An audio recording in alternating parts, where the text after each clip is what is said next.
В немой ярости Джона Ву за весь фильм не прозвучит ни одного диалога. Однако история рассказана максимально подробно и глубоко. При просмотре этого боевика мы услышим всего 350 слов, среди которых 3 радиоэфира и пара реплик. Отсутствие диалогов не является помехой, а наоборот погружает зрителя в мир героев, позволяя прочувствовать их эмоции и испытания с особой остротой. Вместо 1000 слов Джон Ву использует 1000 выстрелов, экшен и драки, музыку, монтаж и, конечно же, актерскую игру. Немая ярость в прямом смысле слова состоит из звуков, визуала и экшена. Слова тут просто не нужны. В последнее время деконструкция жанров набирает все большую популярность. Сериал «Пацаны» деконструирует жанр супергеройского кино. «Прочь» и «Паразиты» занимаются деконструкцией социальных фильмов, а всеми любимые Рик и Морти проходятся по жанру научной фантастики. Ларс фон Триер в своем фильме «Дом, который построил Джек» идет еще дальше, переосмысливая свою фильмографию и себя как творческого человека. Джон Ву тоже решил присоединиться к этому тренду и деконструировать жанр боевика. «Немая ярость» — это на первый взгляд довольно стандартная история, где отец мстит за своего сына. Мальчик попадает под перекрестный огонь враждующих банд и ловит шальную пулю. Главный герой тоже не смог легко отделаться и получил ранение в горло, из-за чего он потерял голос. После этого события он посвящает свою жизнь мести, проходит изнурительные тренировки, чтобы ворваться на базу к бандитам и расправиться с ними. Сюжет может показаться знакомым любителям боевиков: Джон Уик, Законопослушный гражданин, Смертельный приговор с Кевином Бейконом или Возмездие с Мелом Гибсоном. Все эти фильмы построены на похожих элементах. Но «Немая ярость» отличается от них принципиально. В ней полностью отсутствуют диалоги. Слова знаешь? Бла-бла-бла умеешь? Сам Джон Ву говорил: Это очень интересный концепт. Я рассказываю истории через визуальный ряд. Для меня он гораздо важнее всего остального. Я никогда не любил длинные разговоры в боевиках. Сценаристы вечно пытаются словами донести до зрителей, что чувствуют персонажи. А сценарий «Немой ярости» меня привел в восторг как раз тем, что в нем совсем нет диалога. Это позволило рассказать историю исключительно через картинку и звук. Кроме того, такой подход открыл новые возможности для актеров. Дело в том, что зрители больше фокусируются на актерской игре, когда нет диалогов. Дистанция между зрителем и персонажем уменьшается. Мы сразу смотрим на лица, на глаза. Глаза все говорят. Будем честны, смотреть такой фильм будет непросто. В современном мире, где царит культ многозадачности, сложно усидеть на одном месте, а тут еще и 1,5 часа фильма без единого слова. Первая значимая драка происходит только на 50-й минуте. До этой отметки «Немая ярость» — это скорее драма, а после 48-й минуты — остросюжетный боевик с непрекращающимся экшеном. Не нужно быть экспертом в маркетинге, чтобы понять, что такой фильм вряд ли станет кассовым хитом. И действительно, «Немая ярость» провалилась в прокате. Однако, как это часто бывает, фильм получил признание многих независимых кинокритиков и со временем обрел фанатов и культовый статус в определенных кругах. У многих зрителей возникает справедливый вопрос: а зачем вообще нужен такой фильм? Почему именитый режиссер не снял обычный боевик? Джон Ву действительно прославился как автор жестоких и зрелищных боевиков, таких как «Круто сваренные» и «Наемный убийца». Но несмотря на это, он всегда был экспериментатором. Он стал одним из первых, кто популяризировал стиль ганфу и перестрелки в слоумо.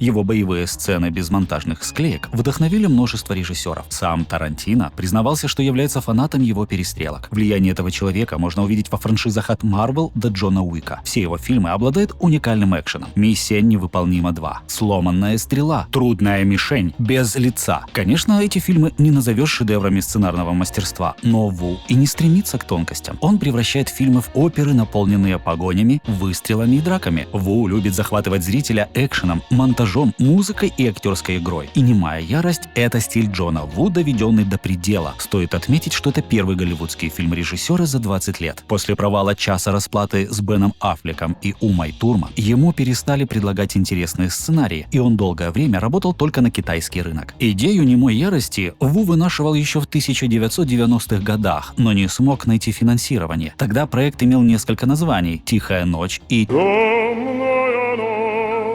Из-за маленького бюджета вместо обширных декораций использовались реальные локации Мехико, что на самом деле сыграло фильму на руку и придало атмосферу достоверности. Особенным фильм делает и то, что в нем нет белых голубей, как почти во всех фильмах нашего героя. В этот раз он использует попугая. Попугай выбран не случайно. Главный герой фильма Брайан Годлак — человек, не способный говорить, а попугаи, в свою очередь, известны как говорящие птицы. Фильм пронизан такими визуальными деталями, которые как бы говорят со зрителем вместо персонажей. Ярким примером служит сцена в машине. Герои не имеют возможности общаться друг с другом. Режиссер использует это время для того, чтобы познакомить нас, зрителей, с городом, в котором живет Брайан. Мы, как документалисты, наблюдаем за жизнью голливудских маргиналов и видим реакцию персонажа, осознающего в этот момент, кто правит на улицах. Шок супруги главного героя показан через резкое приближение глаз, а грусть в доме — темной рождественской елкой. В этой сцене мы видим, как Брайан Годлак заходит в комнату своего сына. Воспоминания вызывают у него слезы, но нам не показывают актера с водой на лице, как это сделали бы в 99% фильмов. Оператор специально размывает фокус, как бы показывая слезы отца. На протяжении всего фильма главного героя будут посещать флешбеки. Понять, что перед нами воспоминания, очень просто. Каждый такой флешбэк сопровождается интересным монтажным переходом. Также оператор сознательно повышает яркость и немного замедляет время, чтобы подчеркнуть контраст между прошлым и настоящим. Например, в этой сцене переход от настоящего к прошлому сделан при помощи кузова автомобиля. В этой сцене для перехода используется крупный план Брайана. А тут Ву пошел еще дальше и делает переход при помощи газона.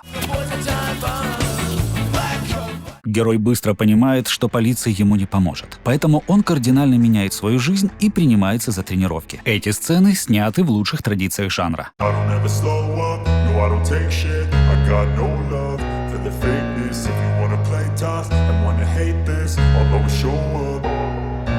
Герой Юэля Киннамана дает себе год на подготовку. Мы узнаем об этом благодаря его отметкам в календаре, а маятник Ньютона будет напоминать нам всю первую половину фильма, что время ограничено. Постепенно главный герой погружается в безумие и теряет себя. Режиссер мастерски показывает это через глаза: покупку машины, приближение при стрельбе в тире, дергание глаза при покупке оружия, наблюдение за злодеями. Доходит до того, что в магазине Брайан принимает чужого ребенка за своего. Режиссер крайне красиво заканчивает эту идею с потерей себя в первой половине фильма, сравнивая главного героя с куклой для битья.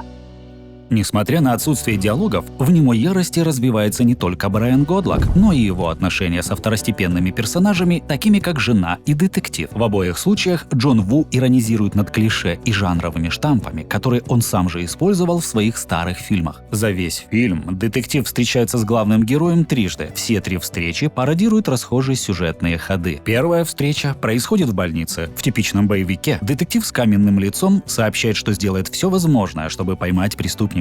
Это заезженный ход, который используется повсеместно последние 45 лет. В немой ярости детектив просто приходит, стоит и уходит, оставив свою визитку. Режиссер делает ставку на то, что все, кто смотрел его фильмы и другие боевики, без слов поймут эту шаблонную сцену. Вторая встреча проходит в полицейском участке. Обычно в фильмах этого жанра эта сцена выглядит так: отец, потерявший ребенка, долго ждет детектива, подчеркивая тем самым, что его делом особо не занимаются. Китаец.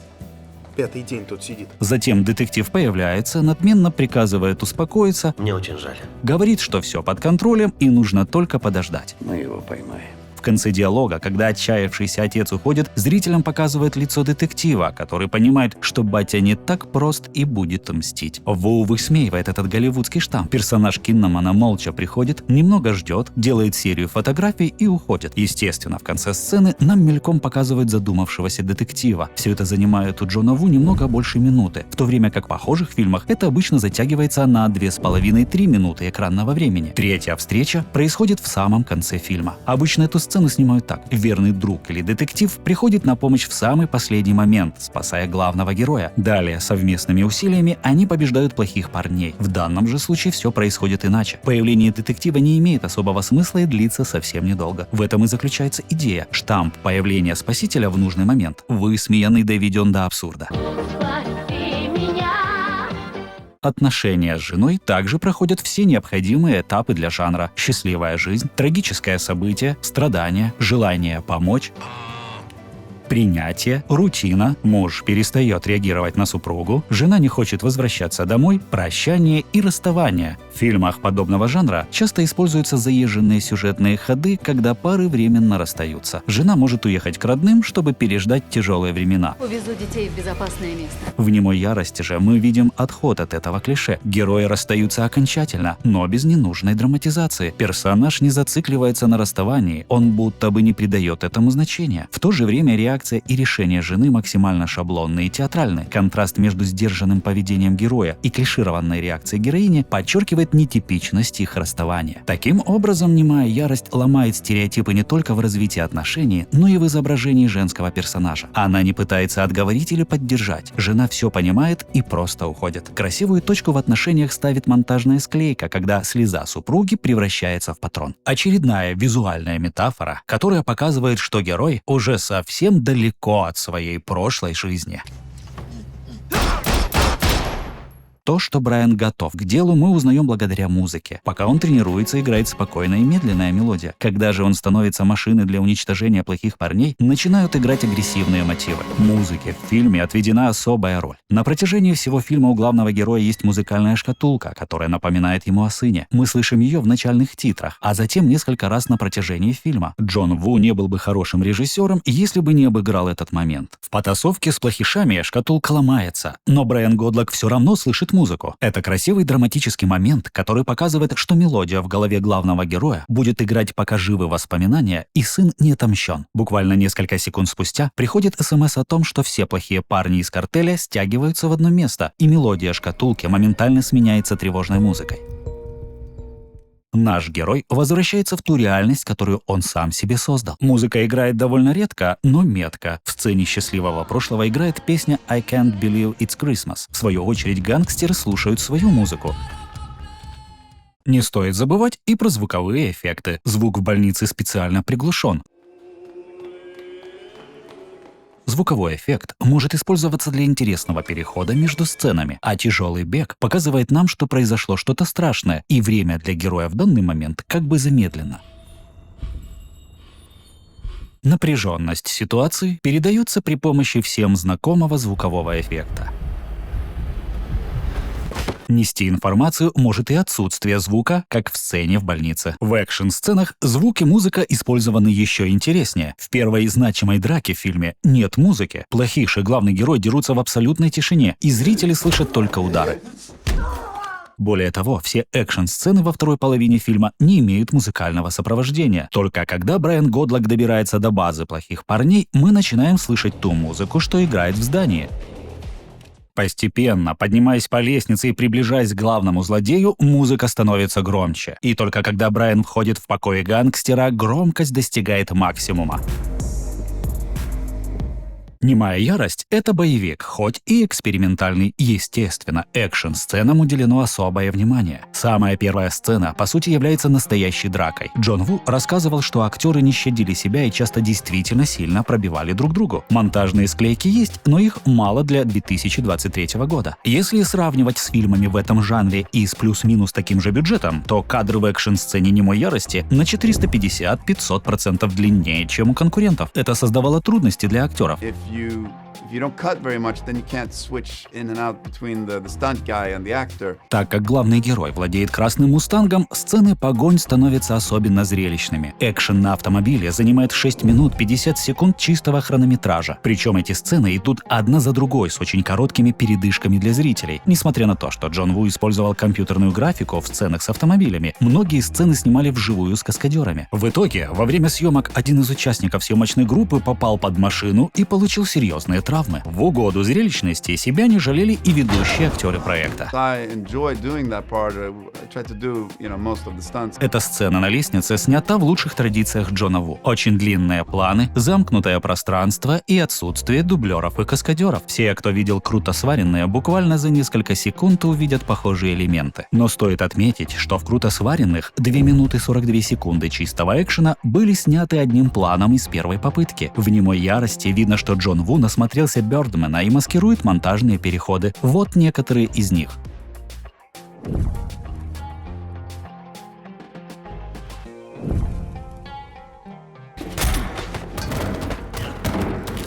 В любом случае, хочется отметить, что сцена на лестнице снята очень хорошо для такого бюджета. И будем честны, обходит многих многобюджетных конкурентов из Голливуда. На самом деле вся эта сцена на лестнице очень сильно напоминает потасовку из «Чести дракона» Тони Джа. Возможно, это некий оммаж от режиссера.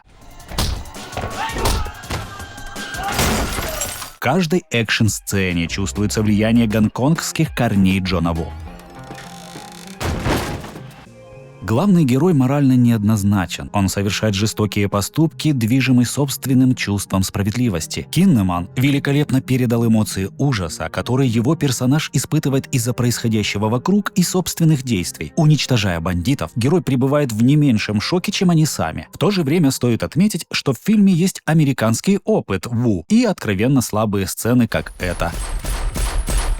Все мы в детстве мечтали о боевике, где не будут говорить, а будут только стрелять и драться. «Немая ярость» представляет собой деконструкцию жанра, дерзкую игру с устоями и клише. Фильм одновременно восхваляет и высмеивает боевики. Необычный подход к жанру, который заставит вас по-новому взглянуть на любимые фильмы из 80-х и 90-х. Но если вам важен в первую очередь сюжет, этот фильм может вас разочаровать. В комментариях пишите названия классических боевиков, которые вы хотели бы увидеть в обзоре. Фильм, набравший 100 лайков за месяц, станет темой нового видео. Спасибо за просмотр. Удачи!